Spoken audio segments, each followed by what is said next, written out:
আসসালামু আলাইকুম। Technique easy এডুকেশনের পক্ষ থেকে নবম দশম শ্রেণীর শিক্ষার্থীদের জানাচ্ছি শুভেচ্ছা। টেকনিক ইজি এডুকেশন তোমাদের জন্য নিয়ে এসেছে ইজি বায়োলজি এই বইটি, যার একটি পার্ট হচ্ছে বোর্ড কোশ্চেন অ্যানালাইসিস। এখানে তোমাদের জন্য আরও সংযোজিত আছে দেখো কিউআর কোড, যেটা স্ক্যান করার মাধ্যমে তুমি যাতে প্রশ্নটা আরেকটু সহজে বুঝতে পারো, আরেকটু সহজে যাতে আয়ত্ত করতে পারো, যার জন্যই আমাদের এই প্রচেষ্টা। তোমরা কিন্তু চাইলে আমাদের এই ইজি বায়োলজি বইটা সংগ্রহ করে নিতে পারো। এখানে তোমাদের জন্য বিগত কয়েক বছরের বোর্ড প্রশ্ন অ্যানালাইসিস করে দেওয়া আছে। চলো আজকের পর্বে আমরা যশোর বোর্ড 2021-এ আসা একটি প্রশ্ন নিয়ে তোমাদের সাথে আলোচনা করি।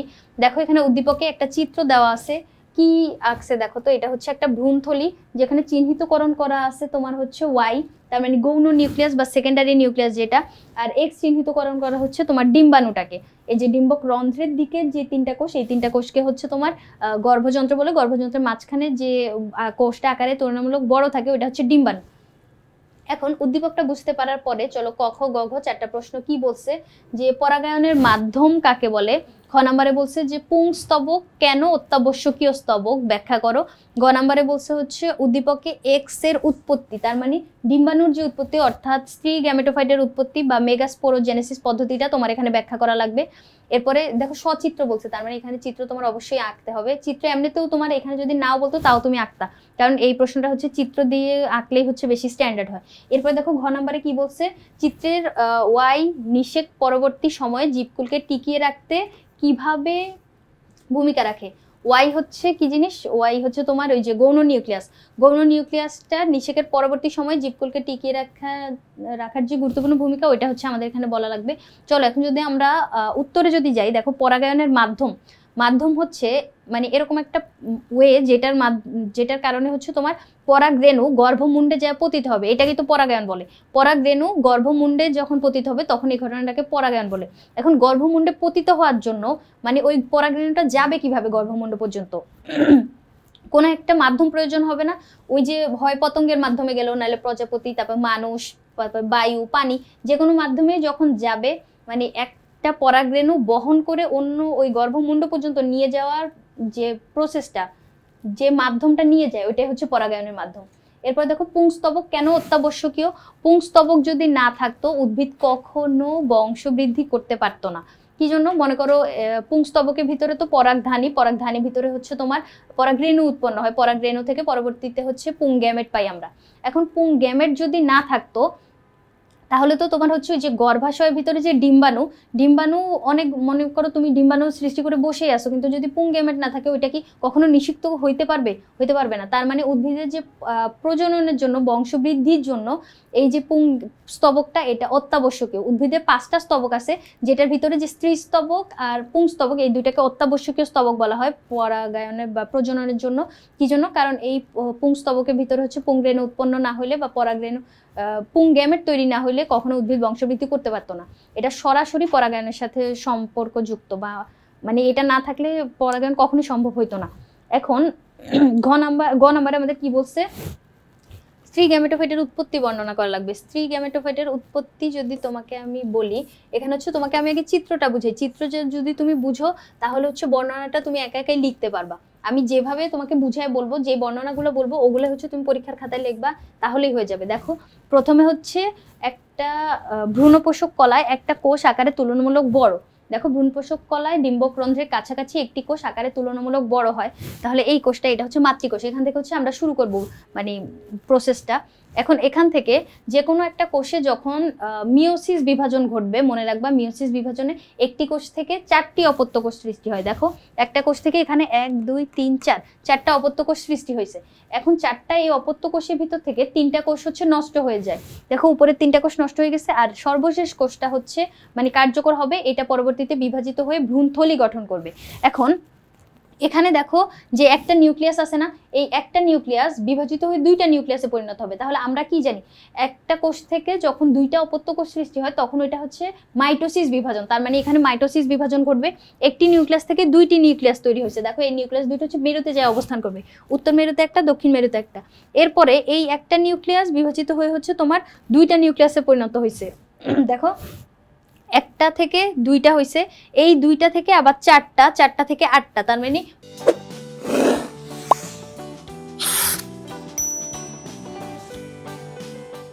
ভ্রূণথলিতে মোট 8টা নিউক্লিয়াস অবস্থান করতেছে, যেটা উপরে মেরুতে 4টা, নিচের মেরুতে 4টা। এখন 2 মেরু থেকে একটা করে নিউক্লিয়াস হচ্ছে তোমার কেন্দ্রে এসে অবস্থান করবে। দেখো এখান থেকে একটা আসছে, নিচে থেকে একটা আসছে, উপরে তাহলে 3টা থাকলো, নিচেও 3টা থাকলো। এখন 3টা করে এই উপরে নিচে অবস্থান করার পরে মাঝখানে 2টা। এখন হচ্ছে আমাদের কাজ শেষ। এই জায়গাটাকে হচ্ছে এখন আমি একটু চিহ্নিত করব যে ডিম্বক রন্ধ্র হচ্ছে তোমার নিচের দিকে থাকে। এখন রন্ধ্রের বিপরীত দিকে যে 3টা কোষ, এই 3টা কোষকে বলবো হচ্ছে আমরা প্রতিপাদক কোষ। আর রন্ধ্রের দিকে যে 3টা কোষ, ওই 3টাকে বলবো হচ্ছে গর্ভযন্ত্র।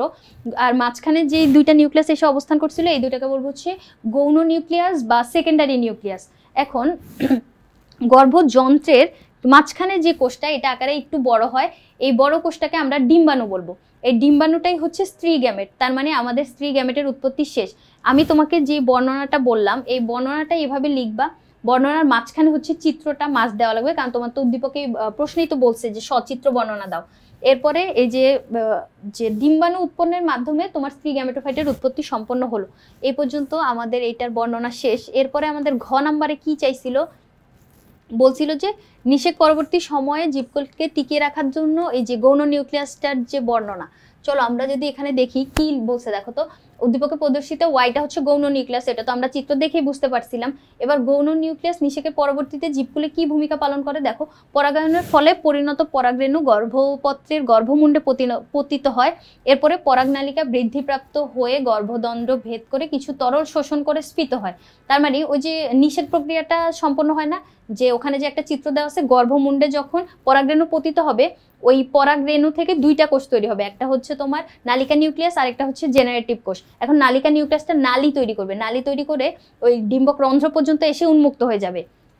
আর যে জেনারেটিভ কোষটা ওর পিছে পিছে অগ্রসর হবে, ওই জেনারেটিভ কোষটা বিভাজিত হয়ে 2টা কোষ তৈরি করবে। এখন দেখো যে এই কথাটাই এখানে বলছে যে নিষেক পর্যন্ত সম্পন্ন হবে। ওখানে হচ্ছে তোমার যে 2টা জেনারেটিভ কোষ, একটা মিলিত হবে তোমার ডিম্বাণুর সাথে, আরেকটা মিলিত হবে গৌণ নিউক্লিয়াসের সাথে। ডিম্বাণুর সাথে মিলিত হইলে ওইটাকে হচ্ছে জাইগোট তৈরি হবে, আর যে সেকেন্ডারি নিউক্লিয়াসের সাথে যেটা মিলিত হবে ওই জায়গায় হচ্ছে তোমার শস্য কোষ উৎপন্ন হবে। এখন শস্য কোষ উৎপন্ন হইলো, ওইখানে হচ্ছে তোমার যে জাইগোটটা তৈরি হইলো, ওই জাইগোটটা হচ্ছে তোমার স্পোরোফাইটের প্রথম কোষ। এখান থেকে আবার স্পোরোফাইটের বর্ণনা শুরু হয়েছে। দেখো স্পোরোফাইটের মাধ্যমে তোমার যে ওই শস্য কোষটা উৎপন্ন হইলো না, 3 and 3 প্রস্থ ক্রোমোজোম বিশিষ্ট, ওই শস্য কোষটা হচ্ছে ওখানে বিভাজিত হইতে থাকবে। ওইটাকে হচ্ছে তুমি চাইলে খাদ্য হিসেবে গ্রহণ করতে পারো, ওইটা উদ্ভিদের স্বাভাবিক একটা অংশ। এখন এখানে দেখো নিউক্লিয়াসের যে 3n সংখ্যক ক্রোমোজোম থাকে, পরিণত অবস্থায় ডিম্বকটি শস্য ভ্রূণসহ বীজে পরিণত হয়। বীজ অঙ্কুরিত হয়ে একটি পূর্ণাঙ্গ স্পোরোফাইট সৃষ্টি করে। এভাবে একটি সপুষ্পক উদ্ভিদের জীবনচক্র চলতে থাকে, যার সূচনা ঘটে পুং গ্যামেট আর স্ত্রী গ্যামেট থেকে। ওই মিলনের ফলে নিষেক সম্পন্ন হয়, যার মাধ্যমে হচ্ছে এখান পর্যন্ত মানে যে নিষেক প্রক্রিয়া সম্পন্ন হয়ে তোমার শস্য কোষ পর্যন্ত উৎপন্ন হয়। এখন এই যে গৌণ নিউক্লিয়াসটি শস্য কোষে যে উৎপন্ন হয়, এই শস্য কোষগুলোর ট্রিপ্লয়েড থাকে, আর এটা হচ্ছে তোমার উদ্ভিদের যে স্বাভাবিক অংশগুলা মানে তৈরিতে কাজ করে, যার জন্য এটাকে হচ্ছে আমরা মানে জীবকুলকে টিকিয়ে রাখার জন্য গুরুত্বপূর্ণ বলতে পারি। কারণ উদ্ভিদের যে একটা দেহ তৈরি হয়, মানে উদ্ভিদ দেহটা তৈরি হওয়ার জন্য, যে উদ্ভিদ দেহ তৈরি হইলেই তো একটা উদ্ভিদ হচ্ছে পূর্ণাঙ্গতা প্রাপ্তি হবে, যার কারণে হচ্ছে তোমার বলতে পারি যে এই যে সেকেন্ডারি নিউক্লিয়াস পরবর্তীতে যে শস্য টিস্যুতে পরিণত হয়, ওই শস্য টিস্যুটা গুরুত্বপূর্ণ ভূমিকা পালন করে। মানে এটা পরাগায়নে গুরুত্বপূর্ণ ভূমিকা পালন না করলেও মানে এমনি উদ্ভিদের একটা মানে অস্তিত্ব টিকিয়ে রাখার জন্য, যার কারণে উদ্ভিদ তো আবার জীবকুলের জন্য গুরুত্বপূর্ণ। কারণ উদ্ভিদ না থাকলে তো প্রাণী হচ্ছে উদ্ভিদের উপর খাদ্যের জন্য নির্ভরশীল। খাদ্য ছাড়াও হচ্ছে বাসস্থান, তারপরে বস্ত্র, তারপরে তোমার ঔষধ ইত্যাদি অনেক কিছুর জন্য আমরা উদ্ভিদের উপর নির্ভর করতেছি। তার মানে উদ্ভিদ যদি টিকে থাকে তাহলে হচ্ছে জীবকুলটাও টিকে থাকবে, আর যার জন্য হচ্ছে শস্য টিস্যু অর্থাৎ উদ্ভিদের দেহ গঠনটা গুরুত্বপূর্ণ, শস্য টিস্যু এখানে কাজ করে। তাহলে আমরা বলতে পারি এটা একটা গুরুত্বপূর্ণ ভূমিকা পালন করে। এভাবে যদি তুমি পরীক্ষার খাতায় উত্তরটা রিপ্রেজেন্ট করতে পারো, আই হোপ সিকিউতে তোমরা একটা স্ট্যান্ডার্ড মার্ক সিকিউর করতে পারবা। এখন প্রিভিয়াস বোর্ড প্রশ্নগুলো অ্যানালাইসিস করার মাধ্যমে তুমি যে কোনো পরীক্ষায় উদ্দীপকটা ধরতে পারা, ওই অনুযায়ী প্রশ্নের উত্তরটা পরীক্ষার খাতায় রিপ্রেজেন্ট করতে পারার জন্য এই প্র্যাকটিসটা অবশ্যই দরকারি, যার জন্য আমাদের ইজি বায়োলজি বইটাতে এই সংযোজনটা করা হয়েছে। তোমরা চাইলেই আমাদের বইটি সংগ্রহ করে নিতে পারো। আজকের পর্বে এই পর্যন্তই। পরবর্তী পর্বে আমরা অন্য কোনো বোর্ড প্রশ্ন অ্যানালাইসিস নিয়ে তোমাদের সামনে হাজির হব। ধন্যবাদ সবাইকে।